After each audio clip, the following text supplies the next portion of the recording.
Chairman senate یوسف رضا گیلانی نے کراچی کے گل plaza میں آتش زدگی واقعے میں جانی نقصان پر گہرے دکھ اور افسوس کا اظہار کیا ہے۔ لواحقین سے دلی ہمدردی کی، جاں بحق افراد کی مغفرت اور زخمیوں کی جلد صحتیابی کے لیے دعا بھی کی۔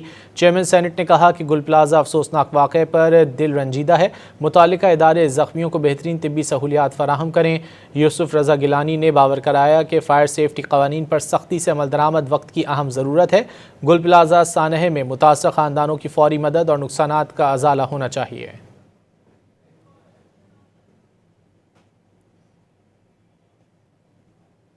چیئرمین سینٹ یوسف رضا گیلانی نے کراچی کے گل پلازہ میں آتش زدگی واقعے میں جانی نقصان پر گہرے دکھ اور افسوس کا اظہار کیا ہے۔ لواحقین سے دلی ہمدردی کی، جاں بحق افراد کی مغفرت اور زخمیوں کی جلد صحتیابی کے لیے دعا بھی کی۔ چیئرمین سینٹ نے کہا کہ گل پلازہ افسوسناک واقعے پر دل رنجیدہ ہے، متعلقہ ادارے زخمیوں کو بہترین طبی سہولیات فراہم کریں۔ یوسف رضا گیلانی نے باور کرایا کہ فائر سیفٹی قوانین پر سختی سے عمل درآمد وقت کی اہم ضرورت ہے۔ گل پلازہ سانحے میں متاثرہ خاندانوں کی فوری مدد اور نقصانات کا ازالہ ہونا چاہیے۔